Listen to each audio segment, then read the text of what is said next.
Number 1 ಟಿವಿಗೆ ಸ್ವಾಗತ. ನಾನು ಸೌಮ್ಯ. ಇವತ್ತಿನ ಮುಖ್ಯಾಂಶಗಳು. ಕೆಜಿಎಫ್ನ 13ನೇ ವಾರ್ಡ್ನಲ್ಲಿ ನಗರಸಭೆ ಕಡೆಯಿಂದ ಯಾವುದೇ ಕಾಮಗಾರಿ ನಡೆದಿಲ್ಲ ಎಂದು ಅಲ್ಲಿನ ಸಾರ್ವಜನಿಕರು ಆಕ್ರೋಶದಿಂದ ನಗರಸಭಾ ಮುಂಭಾಗದಲ್ಲಿ ಪ್ರತಿಭಟನೆಯನ್ನು ನಡೆಸಿದರು. ಈ ಸಂದರ್ಭದಲ್ಲಿ ಆ ವಾರ್ಡ್ನ ನಗರಸಭಾ ಸದಸ್ಯರು ಪೌರಾಯುಕ್ತರಿಗೆ ಮನವಿ ಪತ್ರವನ್ನು ಸಲ್ಲಿಸಿದರು. ಇದಕ್ಕೆ ಸ್ಪಂದಿಸಿದ ಪೌರಾಯುಕ್ತರು ಕೂಡಲೇ ಈ ಸಮಸ್ಯೆಗಳನ್ನು ಬಗೆಹರಿಸುವುದಾಗಿ ಭರವಸೆ ಕೊಟ್ಟರು.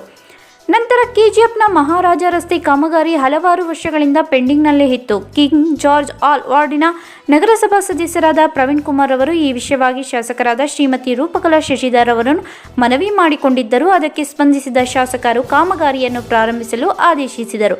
ಆ ಕಾಮಗಾರಿ ನಗರಸಭಾ ಸದಸ್ಯರಾದ ಪ್ರವೀಣ್ ಕುಮಾರ್ ಅವರ ಪರಿವೀಕ್ಷಣೆಯಲ್ಲಿ ನಡೀತಾ ಇದೆ. ಈ ಸಂದರ್ಭದಲ್ಲಿ ಪ್ರವೀಣ್ ಕುಮಾರ್ ಅವರು ಮಾತನಾಡುತ್ತಾ ಮನವಿ ಮಾಡಿದ ಕೂಡಲೇ ಮಂಜೂರು ಮಾಡಿ ಕಾಮಗಾರಿಯನ್ನು ಪ್ರಾರಂಭಿಸಿದ ಶಾಸಕರಾದ ಶ್ರೀಮತಿ ರೂಪಕಲಾ ಶಶಿಧರ್ ಅವರಿಗೆ ಧನ್ಯವಾದಗಳನ್ನು ತಿಳಿಸಿದರು. ನಂತರ ಬರುವ ಮುಂದಿನ ನಗರಸಭಾ ಅಧ್ಯಕ್ಷರು ಹಾಗೂ ಉಪಾಧ್ಯಕ್ಷರು ಚುನಾವಣೆಯಲ್ಲಿ ನಮ್ಮ ಬೆಂಬಲ ಶಾಸಕರಿಗೆ ಇರುತ್ತದೆ ಎಂದು ತಿಳಿಸಿದರು.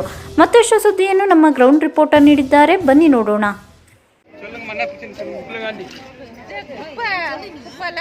மழை தண்ணி வாசல்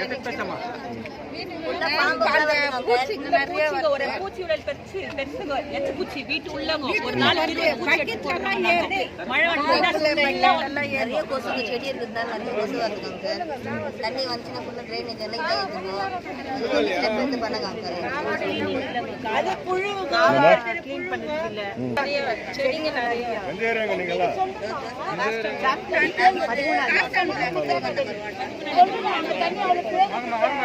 பூச்சி ஜாஸ்தி ஆயிட்டு, 3 பேருக்கு இன்ஃபெக்ஷன் ஆகிக்குது. அந்த செல்லு பூச்சி நிறைய இருக்குது. ஃபுல் ரோல வந்து தண்ணிங்க தேங்குது, அங்கங்க தேங்குது. அதுல வந்து தவுக்குலங்கிற உள்ள வந்துடுதுங்க. இப்ப அதிகமா வருதுங்க. இதுக்கு வந்து கேட்டாக்க இன்னைக்கு வர நாளைக்கு வர இது வரைக்கும் வராது இருக்கிறாங்க.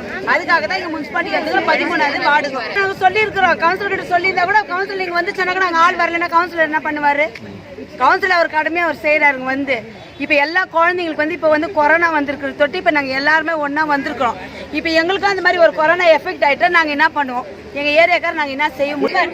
இவங்க வீட்டில் வந்து இப்போ வாங்க காமிக்கிறேன், ஒரு 25 பூச்சி இருக்குது. அவங்க அம்மா வீட்டில் போய் படுக்கிறாங்க. ராவில் எங்கள் வருஷம் 5 வீட்டுக்கு ஃபுல்லாக அந்த பூச்சி அவங்க அம்மா வீட்டில் வந்து போய் படுக்கிறாங்க. மழை வந்தால் போதும், ஒரு பூச்சி மழை நிறைய தண்ணிங்க தேங்குது. அங்கங்க ஃபுல் நம்ம ஊந்து வரனாங்க கீழே அந்த தண்ணியில ஜறுக்கி போயிட்டாங்க.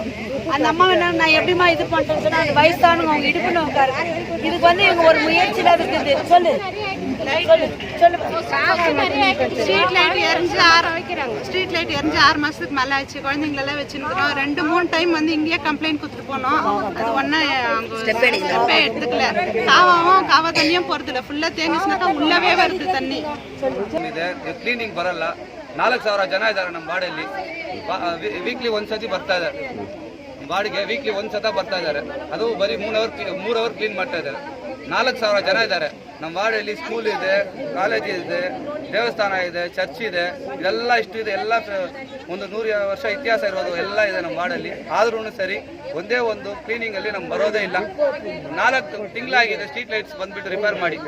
4 ತಿಂಗಳಾಗಿದೆ, ಒಂದೇ ಒಂದು ಸ್ಟ್ರೀಟ್ ಲೈಟ್ ರಿಪೇರ್ ಮಾಡಿಲ್ಲ. ಅಲ್ಲಿ ಒಂದು ಹಾವು ಜಾಸ್ತಿ ಆಗ್ಬಿಟ್ಟಿದೆ. ಇವಾಗ ಈ ಕಡೆ ಗಿಡಗಳು ಜಾಸ್ತಿ ಇದೆ ಮೇಡಮ್. ಸುಮಾರು 4 ತಿಂಗಳಿಂದ ಕಂಪ್ಲೇಂಟ್ ಮಾಡ್ತಾ ಇದೀವಿ. ಬರೀ ಕಂಪ್ಲೇಂಟ್ ತಗೊಳ್ತಾ ಇದ್ರೆ ಇಷ್ಟು ತನಕ ಸಾಲ್ವ್ ಆಗಿಲ್ಲ. ನಾವು ಬೇಕಾದಷ್ಟೆಲ್ಲ ಕಂಪ್ಲೇಂಟ್ ಮಾಡಿದ್ದೀವಿ, ಬಿಲ್ ಆಗಿಲ್ಲ, ಫೋನ್ ರಿಸೀವ್ ಮಾಡಲ್ಲ. ಇದೆಲ್ಲ ನಾವು ಜನರು ಬಂದ್ಬಿಟ್ಟು ಇಲ್ಲೇ ಕೂತ್ಕೊಂಡಿದ್ದಾರೆ. ಅವ್ರಿಗೊಂದು ಸಾಲ್ವೇಷನ್ ಮಾಡಲೇಬೇಕಂತ. ಇವಾಗ ಕ್ಲೀನಿಂಗ್ಗೆ 4,000 ಜನ ಇದ್ದಾರೆ ಮೇಡಮ್ ನಮ್ಮ ವಾರ್ಡಲ್ಲಿ. 100 years ಓಲ್ಡ್ ಚರ್ಚ್ ಇದೆ, ದೇವಸ್ಥಾನ ಇದೆ, 2 ಸ್ಕೂಲ್ ಇದೆ, ಒಂದು ಕಾಲೇಜ್ ಇದೆ. ಇಷ್ಟಕ್ಕೆಲ್ಲ ಸೇರಿಸಿ ವಾರಕ್ಕೆ 1 ಸಲ 3 ಅವರ್ ಬರ್ತಾರೆ. ಇದರಲ್ಲಿ ಕ್ಲೀನ್ ಆಗೋ ಸಾಧ್ಯನೇ ಇಲ್ಲ. JCB ಕೇಳಿದ್ರು ಸರಿ, ಯಾವಾಗಲೂ ನೋಡಿ ಡೀಸೆಲ್ ಇಲ್ಲ, ಗಾಡಿ ರಿಪೇರ್. ಇವಾಗ ಮುನ್ಸಿಪಾಲಿಟಿ ಕಡೆಯಿಂದ ನೀವು ಹೊಸದಾಗಿ ಬಂದಿದ್ದೀರಾ, ಬಟ್ ನಾವು ಆಲ್ರೆಡಿ ಎಲ್ಲ ಕಡೆ ಕಂಪ್ಲೇಂಟ್ ಕೊಟ್ಟಿದ್ದೀವಿ. ಆಫೀಸರ್ಸ್ ಎಲ್ಲ ಬೇಕಾದಷ್ಟು ಕಂಪ್ಲೇಂಟ್ ಕೊಟ್ಟಿದ್ದೀವಿ. ಇವಾಗ ತನಕ ನಮಗೆ ಯಾವಾಗಲೂ ಒಂದು ಸಾಲ್ವೇಷನ್ ಆಗ್ತಾನೆ ಇಲ್ಲ. ಏನು ಮಾಡಬೇಕು ಎಲ್ಲ ಒಂದು ಲೆಕ್ಕಾಚಾರಕ್ಕೆ ತಗೊಂಡು, ಪ್ರಾಬ್ಲಮ್ ಏನು ಅಂದರೆ ನಮ್ಮ ಮುನ್ಸಿಪಲ್ ಡಿಪಾರ್ಟ್ಮೆಂಟಲ್ಲಿ ಇಲ್ಲ, ಆಯಿತಾ? ಕಲೆಕ್ಷನ್ನು ಎಲ್ಲ ಮಾಡಿಸ್ತಾ ಇದ್ದೀವಿ. ಮೇನಾಗಿ ಅವನಿಗೆ 1.25 ಕೋಟಿ ರೂಪಾಯಿನೂ ಕೊಡಬೇಕಂತ, ಯಾರಿಗೆ ಲೈಟ್ ರಿಪೇರಿ ಮಾಡ್ತಾ ಇರೋವನಿಗೆ. ಅವನಿಗೆ ಮೊನ್ನೆ ಕರೆಸಿದ್ದೆ ನಾನು. ಅವನು 1.25 ಕೋಟಿ ರೂಪಾಯಿ ಇದೆ, ನಮ್ಮದು ಬಿಲ್ ಕ್ಲಿಯರ್ ಮಾಡಿದರೆ ರೆಡಿ ಮಾಡ್ತೀವಿ ಅಂತ ಹೇಳಿದೆ. ಬಟ್ ಅವನಿಗೆ ಕ್ಯಾನ್ಸಲ್ ಮಾಡಿ ಅಂತ ಹೇಳಿದ್ದೀನಿ. ಸೊ ನೋಡೋಣ, I just solve the things. ನೀವು ನನ್ನ ಗಮನಕ್ಕೆ ತಂದಿದ್ದೀರಿ, ಖಂಡಿತ ಅದನ್ನೇನು ಸ್ವಲ್ಪ ಇಲ್ಲಿ ಸೆಟ್ರೇಟ್ ಮಾಡಿ staffs first of all response ಇಲ್ಲ, ಇಲ್ಲ. ರಿಪ್ಲೈ ಮಾಡಿ ಅಟ್ಲೀಸ್ಟ್ ಜನರ ಹತ್ರ ಬಂದು PK's ಮೀಟಿಂಗ್ ಒಂದು ಹೆಲ್ತ್ ಇನ್ಸ್ಪೆಕ್ಟ್ರು ಸರಿ ಇಲ್ಲ ಮೇಡಮ್. ತುಂಬಾ ವರ್ಷದಿಂದ ನೋಡ್ತಾ ಇದೀವಿ ನಾವು. ಏನು ಹೇಳಿದ್ರು ರೆಸ್ಪಾನ್ಸ್ ಮಾಡೋದೇ ಇಲ್ಲ ಅವರು. ಅವ್ರನ್ನೆಲ್ಲ ಸ್ವಲ್ಪ ಸಾಲ್ವೇಷನ್ ಮಾಡೋದು ಕೊಡಿ ಮನೆ ಹೆಣ್ಮಕ್ಳು ಕರ್ಕೊಂಡ್ಬಂದ್ರೆ ಮಾತ್ರ ನಾವು ಕೇಳ್ತೀವಿ. ನಿಮ್ಮ ಗಮನಕ್ಕೆ ನೀವು ಬಂದ್ರೆ ಕೇಳಲ್ಲ ಅನ್ನೋದೇನಿಲ್ಲ. ತಾವು ಬಂದು ಹೇಳಿದ್ರು ಕೇಳ್ತೀವಿ. ಅವ್ರನ್ನೆಲ್ಲ ಕರ್ಕೊಂಬರೋ ಅವಶ್ಯಕತೆ ಇಲ್ಲ ಪಾಪ ಅವ್ರಿಗೆ. ಇಲ್ಲ ನಾವಾಗ್ಲೇ ಬಂದಿದೀವಿ ಮೇಡಮ್, ನಾವಾಗ್ಲೇ ಬಂದಿದೀವಿ, ಯಾರು ಕರ್ಕೊಂಡೆಲ್ಲ ಬಂದಿದ್ದಿಲ್ಲ. ಏನೇನು ಪ್ರಾಬ್ಲಮ್ಸ್ ಇದೆ ಎಲ್ಲ ಹೇಳಿದ್ದಾರೆ, ಗಮನಕ್ಕೆ ತಂದಿದ್ದಾರೆ ನಿಮ್ಮ ಕೌನ್ಸಿಲರ್ ಮೇಡಮ್ ಶಾಂತಿ ಅವರು.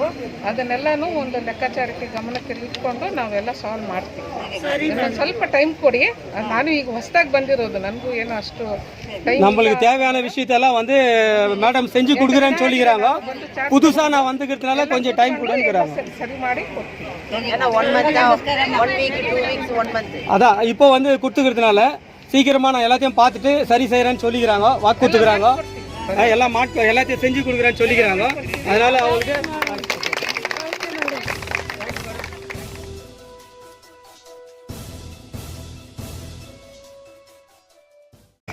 450 மீட்டர்ஸ் தார் ரோடு சார். இது 15 வருஷத்துக்கு முன்னாடி மு பக்தவச்சலம் மக்கள் தலைவர் அவர் வந்து சாங்ஷன் பண்ணியிருந்தாங்க 15 இயர்ஸ் பேக்கு. அதோடு இப்போ வந்து இவங்க எம்எல்ஏ அவங்களோட ஸ்பெஷல் கிராண்ட்ஸில் வந்து 450 மீட்டர்ஸ்க்கு இந்த ரோடு வந்து சாங்ஷன் பண்ணிக்கிறாங்க. ஸோ கேட்ட ரிக்வஸ்ட்டால் இமீடியட்டாக பண்ணாங்க இது. ஸோ அந்த ஒரு மொமெண்ட்டில் அவங்களுக்கு தேங்க்ஸ் கொடுக்குறோம். வேறு மீட்டிங்கில் அட்டன் ஆகிருந்தீங்க, நாங்கள் விஷுவலில் பார்த்துருக்குறோங்க. உங்களுடைய இண்டிபெண்ட் கேண்டிடேட்டாக நீங்கள் ஜெயிச்சிருக்கிறீங்க. உங்களுடைய சப்போர்ட்டு எம்எல்ஏக்காக போய் சப்போர்ட் பண்ணியிருக்கிறீங்களா, இல்லை நாளைக்கு ஃப்யூச்சரில் வரப்போகிற பிரசிடெண்ட்டுக்காக நீங்கள் போயிருக்கிறீங்களா? இல்லை, இது முழுக்க எம்எல்ஏக்காக சப்போர்ட் பண்ணிக்கிறோம். எம்எல்ஏ ஏன்னா அவங்க இரஸ்பெக்டிவ் ஆஃப் பார்ட்டிஸு அந்த பேஸ் இல்லாமல் வார்டில் வந்து நிறைய டெவலப்மெண்ட்ஸு எங்களை கேட்டு என்ன டிமாண்ட்ஸ்ன்னு கேட்டு வேலை செய்திருக்கிறாங்க. ஸோ அந்த ஒரு கான்ஃபிடன்ஸ் பேஸில் கண்டிப்பாக அவங்களுக்கு சப்போர்ட் பண்ணலான்னு முடிவு பண்ணிக்கிறேன். சரிங்க சார், ஓப்பனாக கேட்டுட்டுங்களா? கேளுங்க. இப்போ அங்கே ஃபீல்டில் 4 பேர் இருக்கிறாங்க. மாணிக்கம், ஜெய்பால், வள்ளல் முன்சாமி, ரமேஷ் ஜெயின். நாளைக்கு அவங்களுக்குள்ள 4 பேருக்குள்ள போட்டி வந்துச்சுன்னா நீங்கள் ஒரு தனித்த இண்டிபெண்ட் கவுன்சிலராக இருந்து யார் பக்கம் சப்போர்ட் பண்ணுவீங்க? Sir, as per MLA direction தான். ஏன்னா அவங்களுக்கு கமிட் பண்ணிக்கிறாங்க. ஸோ அவங்க சொல்கிற மாதிரி தான் பண்ணுவாங்க. சரி சார், வேறு எதுவும் இல்லைங்க சொல்கிறதுக்கு. எம்எல்ஏ வந்து ஆக்சுவலாக எங்களுக்கு நல்லா கோஆப்ரேட் பண்ணி வேலை செய்துட்டுருக்குறாங்க. ஸோ இதுக்கப்புறம் வர போகிற 15 ஃபைனான்ஸ்லேயும் எங்களோட டிமாண்ட்ஸ் எல்லாம் நிறையா சாட்டிஸ்ஃபை பண்ணிக்கிறாங்க. ஸோ ஆக்ஷன் பிளானில் இன்க்ளூட் பண்ணி நிற்கிற மாதிரி இருக்குது. ஸோ அந்த ஒரு கான்ஃபிடென்ஸில் கண்டிப்பாக அவங்க சொல்கிற மாதிரி தான் சப்போர்ட் பண்ணலாம். சிஎம்சி டெவலப்மெண்ட் கமிட்டி சேர்மன் எம்எல்ஏவாக இருக்கிறாங்க. அவங்க பார்ட்டியில் இப்போ 24 பேர் நீங்கள் எல்லாரும் சேர்ந்து அலைன்ஸ் கொடுத்துருக்கிறதுனால நாளைக்கு அவங்க என்ன சொல்கிறாங்களோ அதுதான் டிசிஷனுங்களா? இல்லை கண்டிப்பாங்க. ஏன்னா வந்து கமிட் பண்ணிக்கிறாங்க, அவங்களை சப்போர்ட் பண்ணுறான்ட்டு. ஏன்னா அவங்க கமிட் பண்ணதில் கண்டிப்பாக இது பண்ணிட்டு இருக்கிறாங்க. ஸோ நாங்களும் அந்த பேஸில் பக்தவச்சலனுடைய அரசியல் வாரிசு சார். கண்டிப்பாக நீங்கள் தெளிவாக பேசணும். சப்போஸ் ஃப்யூச்சரில் இந்த குழப்பத்துக்குள்ளே நீங்கள் ஏதாவது பிரசிடென்ட் போஸ்ட் ட்ரை பண்ண சான்சஸ் இருக்கா? சார், கண்டிப்பாக அந்த மாதிரி ஒரு சான்ஸ் வந்துச்சுன்னா நான் கண்டெஸ்ட் பண்ணுவேன். சரி சார், தேங்க்ஸ்.